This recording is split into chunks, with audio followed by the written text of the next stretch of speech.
5장 17절에서 20절입니다. 찾으신 줄 알고요. 마태복음 5장 17절입니다. 5장 17절 내가 율법이나 선지자를 폐하러 온 줄 생각하지 말라. 폐하러 온 것이 아니요 완전하게 하려 함이라. 진실로 너희에게 이르노니 천지가 없어지기 전에는 율법의 1.1획도 결코 없어지지 아니하고 다 이르리라.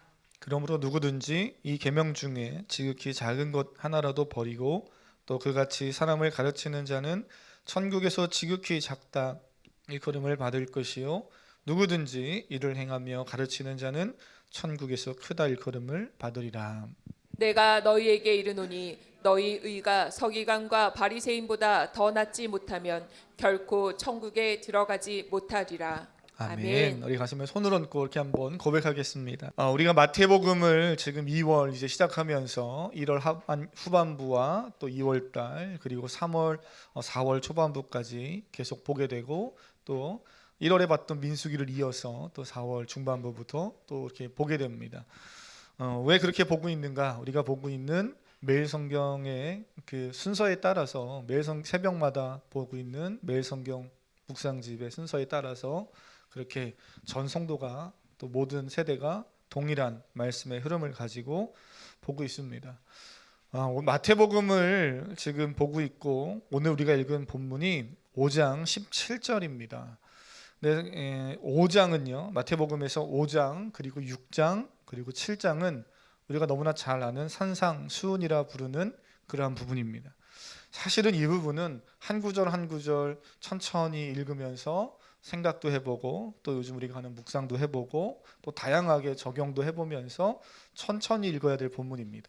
물론 모든 성경이 다 그렇지만 특별히 산상수훈 마태복음의 내용은 사실 많은 시간을 들여서 읽어야 돼요. 근데 아마 지금 새벽 예배를 오시지 않거나 아직 묵상을 하고 계시지 않는 분들이라면 오늘 마태복음 5장 17절부터 갑자기 또 봐야 되는 상황이 생겨서 제가 이 앞부분을 조금 짧게 5분만 좀 먼저 이야기를 하고 오늘 본문으로 들어가려고 합니다.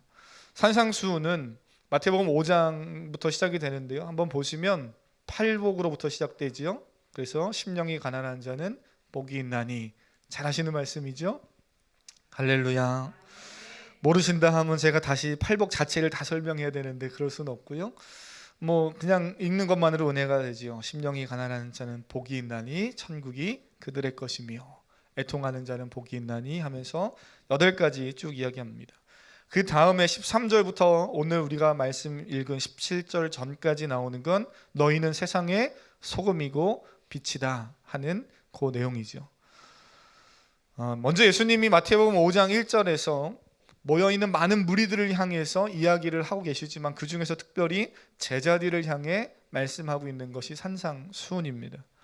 산상수훈은 예수님을 따르기로 결단한 사람들, 제자들, 예수님을 믿고 구원받은 저와 여러분 같은 우리들이죠. 성도들을 향해서 세상에서 어떠한 가치와 기준을 가지고 살아갈 것인가에 대해서 말해줍니다.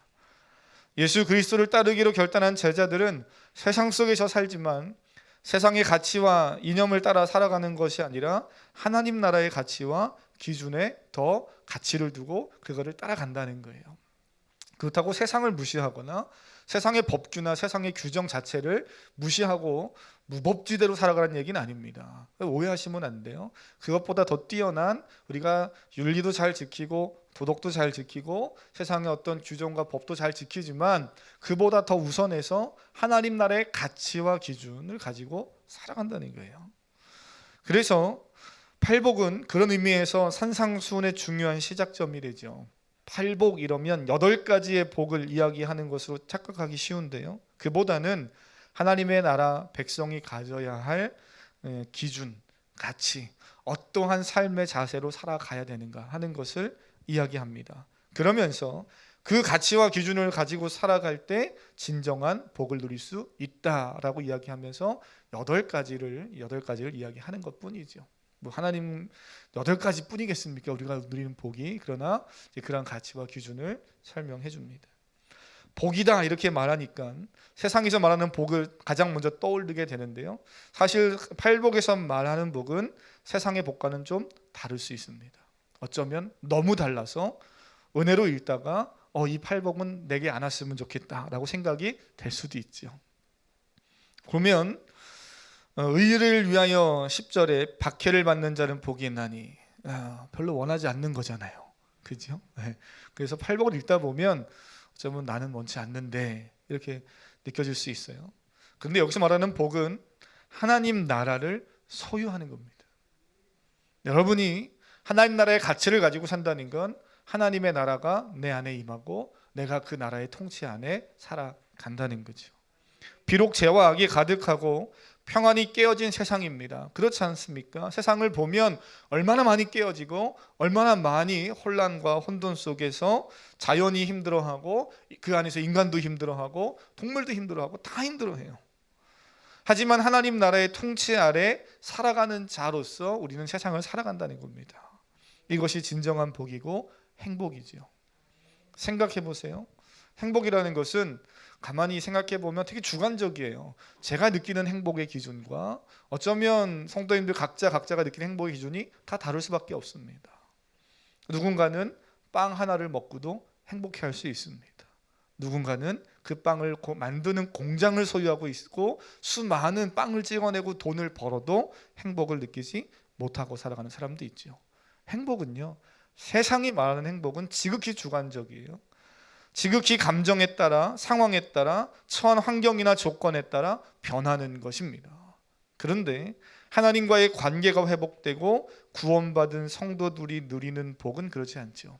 주 안에 거하고 있으면 내 감정이 어떻든 내 상황이 어떻든 상관없이 항상 주 안에서 주시는 은혜와 평강과 복을 누리며 살아가는 거예요.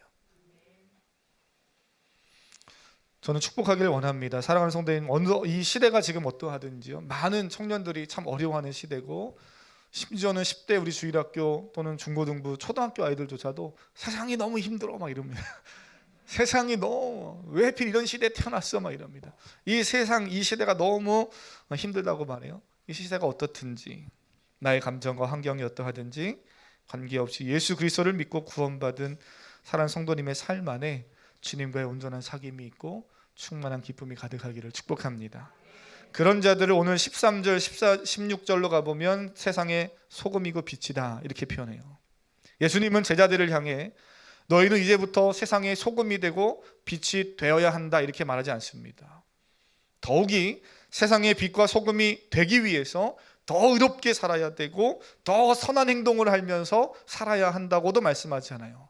만약에 우리가 그렇게 살아야 한다면, 그런 식으로 신앙생활을 해야 된다면 기독교 신앙은 너무나 율법적이고 너무나 행위 중심이고 너무나 피곤한 거죠. 빨리 떠나고 싶은 것이 기독교 신앙입니다. 예수님은 그렇게 말씀하시지 않고요, 너희가 세상의 소금이고 빛이라고 말하는 거예요. 이미 너희는 세상의 빛이고 소금이다. 그렇기 때문에 세상 속에서 살지만 세상 사람들이 전혀 알지 못하는 그 소금의 맛을 너희가 나타내며 살라는 거예요. 너희가 가는 곳마다 내가 뭘 의롭게 해서가 아니라 내 안에 있는 예수 그리스도를 통해서 빛이 드러나게 된다는 겁니다. 로이드 존스 목사님이 이렇게 이야기해요. 세상은 광적으로 쾌락을 추구한다. 이것은 사람들이 얼마나 무미건조한 삶을 살고 있는지를 반증한다. 그러나 그리스도인에게는 이러한 오락이 필요 없다. 할렐루야. 저는 이것이 여러분에게 정말 아멘이 되기를 축복합니다. 그리스도에게는 그런 광적인 오락이 필요 없다는 거예요. 왜냐하면 그리스도인의 삶에는 맛이 있기 때문이다. 기독교 신앙이 곧 삶의 맛이다. 그러니 세상과 인생에서 기독교 신앙을 없애버리면 얼마나 무미건조하겠는가. 참 멋진 말이고 참 도전이 되죠. 사랑하는 성도님, 그리스도인의 맛을 가지고 사시길 축복합니다. 이어서 오늘 본문에 보면 17절로 내려와 보면요, 예수님이 이제 율법에 대한 이야기를 하시면서 이렇게 말씀을 이어가시는데요, 17절을 한번 같이 읽어보겠습니다. 17절입니다. 시작. 내가 율법이나 선지자를 폐하러 온 줄로 생각하지 말라. 폐하러 온 것이 아니요 완전하게 하려 함이라. 아멘. 예수님이 이런 말씀을 하셨다는 것은요, 율법을 또는 선지자를 폐하러 온 줄 생각하지 말라라고 말했다는 이 자체가 이미 그 시대에 예수님이 하시는 행동들을 보면서 예수님은 율법이나 선지자를 폐하려고 왔나 보다라고 생각하는 사람들이 있었다는 거예요. 이로 인해서 예수님은 그 당시 유대의 지도자들과 갈등을 겪기도 했지요. 어쩌면 유대인들은 예수님의 가르침을 들으면서 구약의 율법에 예수님이 대항하고 계시는구나라고 생각했는지도 모릅니다. 이러한 당시 유대인들의 생각에 대한 해답으로 예수님이 말씀하시죠. 율법이나 선지자를 나는 폐하려고 온 것이 아니고 완전하게 하려고 왔다, 이렇게 말씀하십니다. 어떤 목사님이 이렇게 이야기해요. 예수님은 율법과 예언을 버리는 것이 아니었다. 기독교 서점에 가면 젊은 청년들이 좋아하고 이렇게 관심을 갖고 보는 목사님들의 책 중에 외국의 톰 라이트라는 목사님이 있는데요. 그 목사님이 오늘 마태복음의 이 표현을 가지고 예수님은 율법과 예언을 버리려고 하신 것이 아니다, 이렇게 말합니다. 버리려는 게 아니라는 거예요. 17절에서 말씀하는 율법과 선지자는 구약 성경 전체를 가르치는 그런 관용구 같은 표현이에요. 그렇기 때문에 이 표현을 좀 다시 잘 생각해 보면 예수님은 구약 시대 이스라엘에게 허락된 하나님의 말씀을 바르게 잘 해석하고요. 그 말씀을 바르게 해석하지 못해서 오해하고 왜곡한 바리새인들과 서기관들이 있었잖아요. 그들과 다르게 말씀을 잘 바르게 해석하고 풀어주시고요. 그것을 더 나아가서는 성취하시는 분으로 오신 분이 예수 그리스도라는 거예요. 이 사실에 대해서 17절은 완전하게 하려 함이라, 이렇게 말하지요. 완전하게 한다. 그 의미 안에는 이 채우다라는 의미가 있습니다. 채우다. 뭔가 부족하니까 채운다는 거예요. 율법이나 선지자를 폐하려 하는 것이 아니라 오히려 그 안에서 뭔가 부족한 것들을 예수님이 채우기 위해 오셨다는 거죠. 완성하다, 종결짓다, 이렇게 생각할 수도 있지만 좀 전에 말씀드렸던 이 로드 존스 목사님 같은 경우는 실행한다, 이렇게 말합니다. 그런 의미가 더 강하다는 거예요. 율법을 실행한다. 결국 예수님은 구약의 말씀 따로 또는 예수님의 말씀 따로가 아니라 구약의 율법은 필요 없어서 폐하여 버리고 없애버리려고 하는 것이 아니라 구약 시대부터 쭉 하나님이 주셨고 말씀해 오셨던 그 말씀을 이루기 위해 오셨고 하나도 놓치지 않고 그 말씀대로 우리 주님이 다 실행해내신, 완성해내신 분임을 오늘 본문에서 이야기해 줍니다. 당연히 구약의 말씀이 아닌 또 새로운 말씀, 그러니까 구약 성경과 예수님의 말씀은 서로 다른 거다, 이렇게 생각하면 구약과 신약은 다른 거죠. 연결점이 끊어지는 거예요. 구약의 율법을 하나님이 주셨던 그 말씀이 다른 것이 아니라 그 말씀의 새로운 말씀이 아닌 그것을 보다 더 완벽하게 우리 주님이 구현해내고 실행에 옮기셨다라는 것으로 오늘 성경은 우리에게 이야기해 주지요. 왜 그렇습니까? 예수님이 의이시기 때문입니다. 우리는 그 율법을 지켜서, 성경에 등장하는 수많은 바리새인과 서기관들은 그걸 지켜서 의로워지려고 했지만 그것을 지켜서 의로워지는 데는 한계가 있는 거죠. 어느 누구도 안 되는 거예요. 구원은 더더욱 안 되는 겁니다. 그런데 그 안 되는 부분을 예수 그리스도께서 완벽하게 이루어내셔서 예수 그리스도가 의가 되시고 그 예수 그리스도 안에 있는 저와 여러분은 율법의 행위를 다 지켜내지는 못하지만 주 안에서 하나님 앞에 의롭다 인정함을 받은 자들이 된 것이지요. 율법이 그렇다고 필요 없는 것은 아니에요. 그래서 예수님이 율법을 필요 없다고 한 번도 얘기하시지 않습니다. 예수님 그렇게 말씀하시지 않고요. 오히려 율법을 중요하게, 잘 소중하게 다루셔요. 율법은 우리에게 하나님 마음이 무엇인지, 그리고 하나님 앞에서 무엇이 죄인지를 깨닫게 합니다. 사도 바울이 이 사실을 정확히 깨닫고 로마서 3장 20절에서 22절에 이렇게 이야기하는데요. 한번 잘 하시는 말씀이니까 한번 좀 읽어볼까요? 신약성경 로마서 3장입니다. 신약성경 로마서 3장 20절에서 22절입니다. 찾으셨으면 지금까지 제가 설명한 것을 사도 바울이 너무나 깔끔하게 20절부터 22절 사이에 설명해 놨어요. 한번 읽겠습니다. 시작. 그러므로 율법의 행위로 그의 앞에 의롭다 하심을 얻을 육체가 없나니 율법으로는 죄를 깨달음이니라. 이제는 율법 외에 하나님의 한 의가 나타났으니 율법과 선지자들에게 증거를 받은 것이라. 곧 예수 그리스도를 믿음으로 말미암아 모든 믿는 자에게 미치는 하나님의 의니 차별이 없느니라. 아멘. 네, 모든 믿는 자에게 미치는 하나님의 의이다 이렇게 표현합니다. 차별이 없다는 거예요. 21절은 율법 외에 하나님의 한 의가 나타났다 이렇게 표현하죠. 아더 핑크 목사님이 율법은 우리 인격 안에서 그것을 이행할 수 있는 아무런 방법도 제시해 주지 못했다 이렇게 말합니다.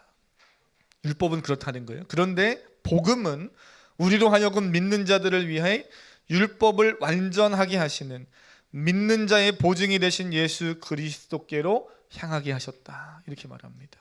복음이 율법과 완전 다르죠. 이러한 이유 때문에 바울이 또 뭐라 그럽니까? 그리스도는 모든 믿는 자에게 의를 이루기 위하여 율법의 마침이 되셨다 이렇게 말해요. 사도 바울 정말 대단한 사람입니다. 물론 사도 바울이 대단하기보단 하나님이 참 바울에게 많은 은혜를 주셨다. 조금은 셈이 나기도 하고 부럽기도 해요. 사랑하는 성도님, 모세의 율법이 아닌 주의 이름을 부르는 자에게는 구원이 있습니다. 오직 예수 그리스도가 우리의 의가 되십니다. 그분에게만 구원이 있는 줄 믿습니다.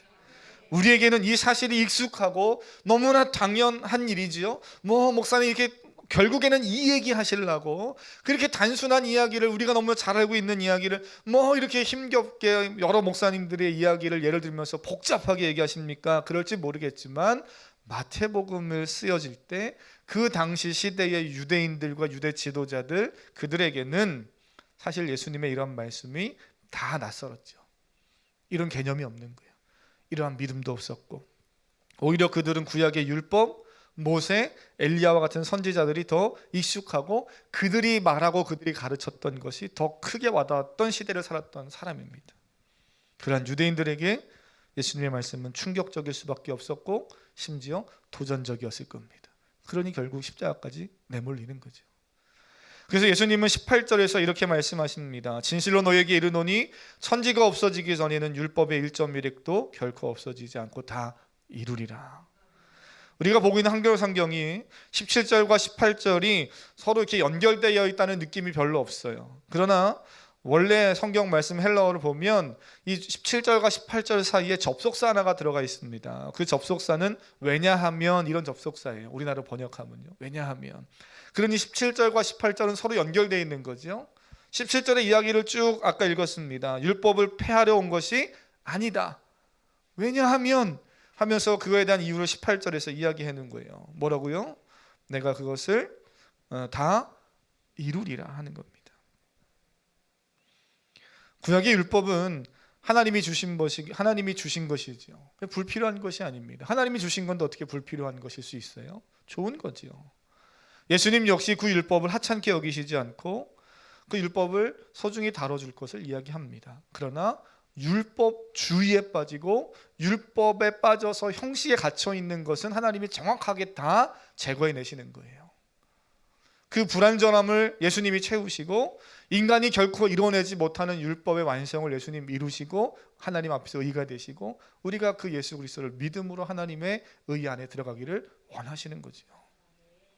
그래서 언젠가 우리 성도님들하고 꼭 한번 읽어보고 싶은 책이 있는데요. 보네퍼 목사님 책 중에 여러 가지 책들이 있어요. 그래서 그 목사님, 독일의 신학자였던 보네퍼 목사님은 이렇게 말합니다. 예수님은 하나님의 계명에 아무것도 더하지 않았다. 구약의 율법에 그 어떠한 것도 예수님은 더하지 않았다.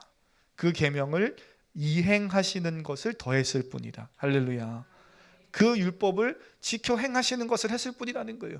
유대인들, 유대 지도자들, 서기관들, 바리새인들이 볼 때는 오히려 율법을 무너뜨리고 반대로 행하는 것 같지만 그렇지 않고 오히려 율법을 완벽하게 행하는 그 일을 하셨을 뿐이라는 거죠. 그러니 얼마나 유대 지도자들이 하나님에 대해서, 율법에 대해서, 하나님의 말씀에 대해서 오해하고 왜곡된 모습으로 신앙생활을 하고 있었는가를 우리는 알 수 있습니다. 예수님은 자신의 율법에 순종함만이 아니라 예수님을 따르는 제자들 역시 그 율법을 잘 지키며 살아가야 할 것을 오늘 본문에서 산상수훈에서 이야기해 줍니다. 그래서 19절은 그러므로 이렇게 말하면서요, 19절과 20절 한번 읽어볼까요? 이렇게 말씀하시죠. 한번 같이 읽습니다. 시작. 그러므로 누구든지 이 계명 중에 지극히 작은 것 하나라도 버리고 또 그같이 사람을 가르치는 자는 천국에서 지극히 작다 일컬음을 받을 것이요 누구든지 이를 행하며 가르치는 자는 천국에서 크다 일컬음을 받으리라. 내가 너희에게 이르노니 너희 의가 서기관과 바리새인보다 더 낫지 못하면 결코 천국에 들어가지 못하리라. 아멘. 아멘.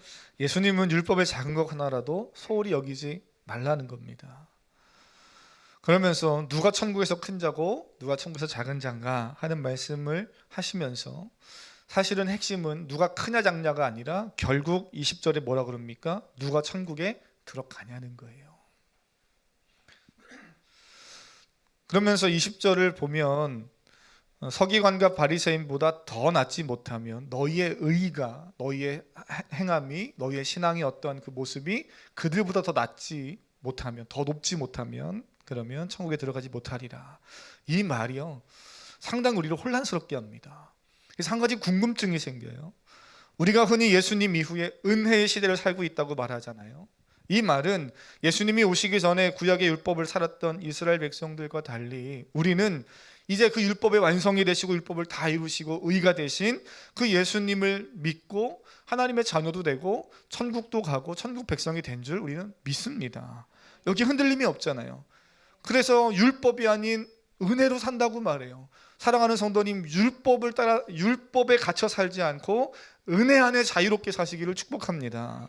근데 오늘 본문에서 예수님은 왜 은혜가 아닌 자꾸 율법을 이야기하냐는 거예요. 너희의 의가 바리새인과 서기관들이 행했던 그 의와 그 행동보다 더 너희가 낫지 않으면 결코 천국에 들어가지 못하리라. 그럼 누가 들어갈 수 있습니까? 고민이 되잖아요. 이게 무슨 말씀을 하시려고 갑자기 여기서 또 이렇게 이야기하시는가. 당시 서기관과 바리새인들이 율법을 대하는 자세가 어떠했는지를 보면요, 숨이 더 턱 막혀요. 그들보다 더 나은 의를 가지라고? 어떻게? 이런 생각이 확 와닿아요. 왜냐하면 그들은 율법을 지키는 일에 열심이었고요, 율법에 248개 하라 또는 365개 하지 말라는 명령이 있는 것을 발견하고, 참 이런 사람들이 있어서 제가 감사해요. 목회를 하면서 이걸 제가 찾으려면 얼마나 힘들어요. 근데 이런 걸 발견해 주는 사람들이 있어요. 하여튼 그렇다고 그래요. 그래서 그것을 다 지켜 행하려고 해야 될 것과 하지 말아야 될 것을 다 적어놓고 목록을 지켜가면서 살았다는 거 아닙니까? 서기관들은 율법을 가르치고 설명하는 일에 자기 인생의 모든 걸 다 들였던 사람들이에요. 율법의 권위자들입니다. 평생을 거기에 올인했던 사람들이죠. 바리새인들 경건주의자들이다 못해 분리주의자다 이렇게 말할 수 있을 정도예요. 분리주의다라고 말하는 건 다른 사람들과 나는 구별돼서 나는 저들과는 다르게 더 경건의 아주 극치를 살아보겠다라고 자신들만의 그런 어떤 삶을 강조하는 거죠. 율법이 정한 규례보다, 정한 율법의 규례가 있어요. 근데 그거보다 더 강하게 자신을 어떤 올가매고 그 틀에 가둬서 율법을 지키려고 했던 그 열정이 있었습니다. 열정과 열심과 뭐 이런 걸로 따지면 누가 그걸 따라갈 수 있겠어요? 우스갯소리지만 지금도 이스라엘에 뭐 여행이나 성지순례를 가보시면 안식일에는 호텔의 엘리베이터를 그 유대인들, 정통 유대인들이라든지 그 정말 철저하게 이걸 지키는 사람들은 지금 현대 사회에서도 엘리베이터를 못 한다는 거잖아요. 그 얘기를 하도 많이 들어서 저도 궁금해요. 진짜 그런지 가서 보고 싶어요. 근데 갔다 온 분들이 다 하는 얘기가 그걸 못 누른다는 거예요. 왜요? 안식일이니까. 누르면 일이 되니까. 성경에 나오잖아요. 소가 우렁에 빠져도, 짐승이 우렁에 빠져도 못 구해주는 거예요. 왜? 안식일이니까. 사람이 죽어도 사람이 못 구해주는 거예요. 하나님의 율법을 알고 하나님의 마음을 알면 빨리 구해줘야 되는 게 맞는데 이 잘못된 신앙을 가지니까 그렇게 되는 거죠. 그런데 이것이 지금도 유대인들 중에는 안식일에 호텔에 엘리베이터를 못 눌러서 옆에 누가 오면 기다렸다가 타면 그가 이렇게 누를 때 10층 정도 눌러주십시오. 그래서 대신 그 사람이 10층을 눌러주면 그걸 또 타고 가는 거는 괜찮아. 타고 간대잖아요. 저만 신났군요. 뭐 하여튼 그래요. 뭐 어떤 거는 뭐 1층부터 10층까지 다 눌러져 있다니 그날만큼은. 왜요? 못 누르니까 그냥 계속 층마다 쓰는 거예요. 자, 어찌됐든요, 이들보다 더 나아야 한다는 것 충격적이죠. 부담스러운 일이에요. 사랑하는 성도님, 우리는 예수님이 제자들에게 이 말씀을 가르치시면서 하시고자 하는 의도를 잘 이해해야 돼요. 예수님의 의도는 예수님으로 인해 율법이 폄하되는 것을 원치 않으셨고요. 또 예수님은 구약 성경에서 약속되고 예언된 분으로서 구약의 율법을 온전히 이루신 분이다 하는 것을 지금 잘 설명하고 계시는 겁니다. 그렇기 때문에 그 예수님을 따르는 너희들, 제자들, 그리고 오늘 우리들도 예수님과 동일하게 율법을 폄하하지 말고요, 율법을 귀하게 여길 줄 알아야 돼요. 하나님의 말씀, 구약 성경 귀하게 여기실 수 있기를 바랍니다. 그러나 지금 우리 시대에 지키지 않아도 되는 시대와 상황이 달라서 지금은 우리와 상관이 없는 그러한 어떤 제사법도 있죠. 그것까지 막 다 지키란 얘기가 아니라 예수님이 그걸 다 완성하셨으니 예수 그리스도 안에서 자유함을 누리라는 거예요. 이 두 가지를 다 가지고 계셔야 됩니다. 예수 안에서 자유롭다고 해서 그냥 내 멋대로 막 살고 율법은 뭐 하나님 말씀은 상관없이 난 자유하다, 반드시 무너집니다. 인간은 이제 연약해요. 그래서 율법, 하나님의 말씀을 잘 가르치는 것이 필요합니다. 제가 왜 수요 예배를 고민하면서 작년부터 결국에는 수요 예배라는 공예배 하나를 시간을 할애해서 양육을 하려고 하는지를 여러분 아셔야 돼요.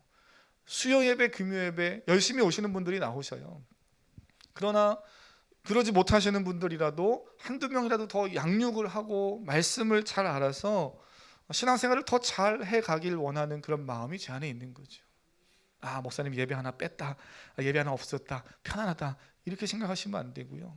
더 말씀을 가까이 사모하고 말씀을 알려고 하는 그런 마음을 가지고 수요 예배에, 수요 그 양육 모임 시간에 다 참여하시면 함께 제가 뭐 10주가 될지 천천히 하려고 합니다. 요 내용들을 요 내용만 있는 것이 아니라 그 다음의 내용도 있고 계속해서 하려고 해요. 청년들은 이미 이 책을 제가 다 구입해서 지금 와 있어요.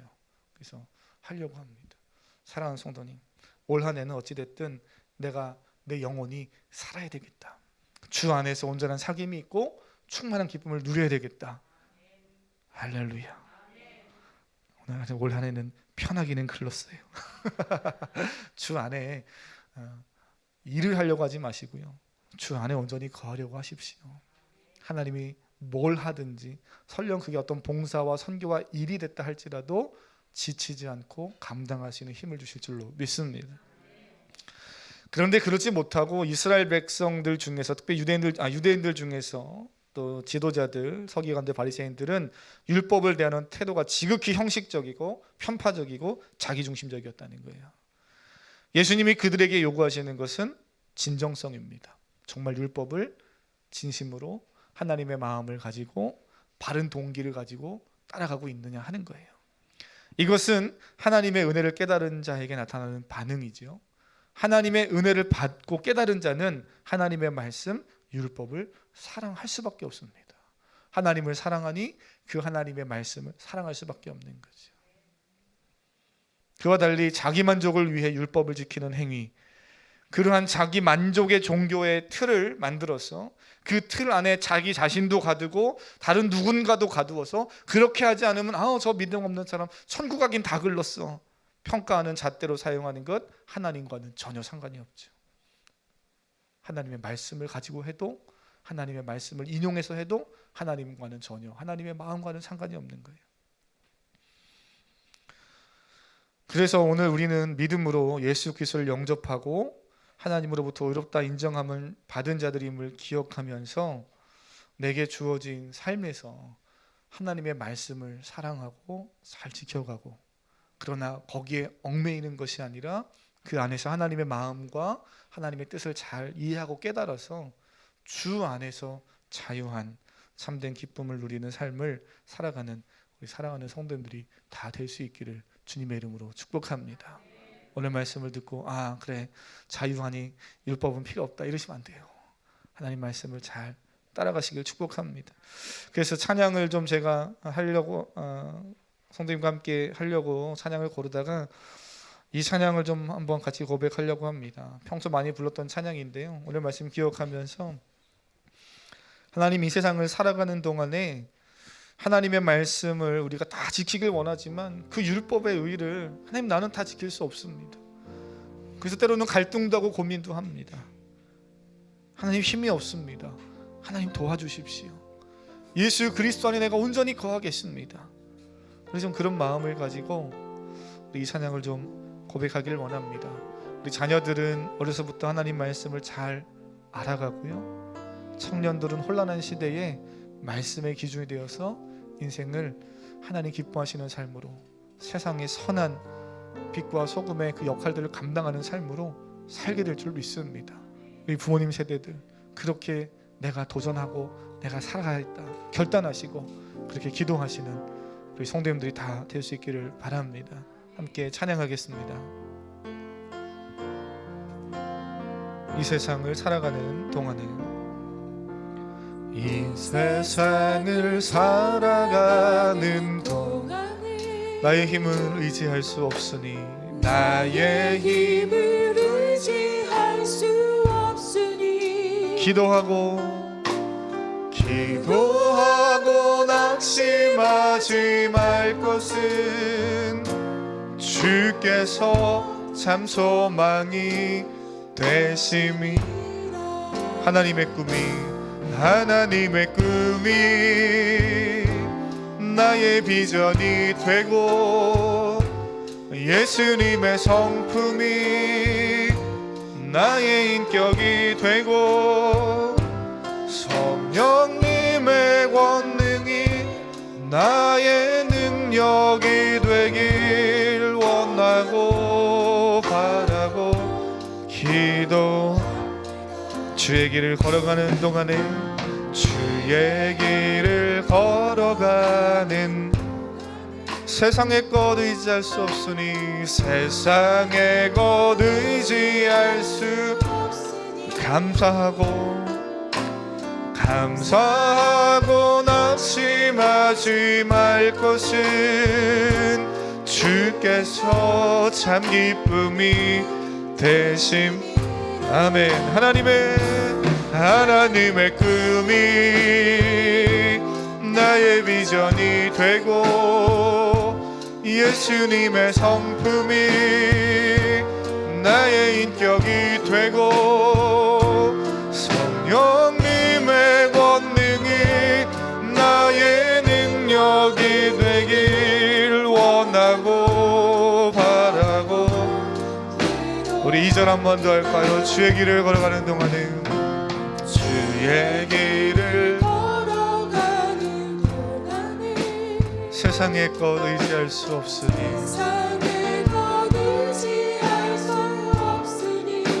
감사하고 낙심하지 말 것은 주께서 참 기쁨이 되심이. 아멘. 하나님의 꿈이 나의 비전이 되고, 예수님의 성품이 나의 인격이 되고, 성령님의 권능이 나의 능력이 되길 원하고. 우리 마음을 다해서 고백합니다. 하나님의 꿈이 나의 비전이 되고, 예수님의 성품이 나의 인격이 되고, 성령님의 권능이 나의 능력이 되길 원하고 바라고 기도합니다. 한 번 더. 하나님의 꿈이 나의 비전이 되고, 마음을 다해서 고백해보세요. 예수님의 성품이 나의 인격이 되고, 성령님의 권능이 나의 능력이 되길 원하고. 우리 말씀 기억하면서 사랑하는 가족들과 또 교회와 또 나라 민족을 위해서 무엇보다 나 자신을 하나님 앞에 내려놓으며 우리 이 시간 믿음으로 주여 한번 부르고 기도하겠습니다. 주여, 살아계신 주님,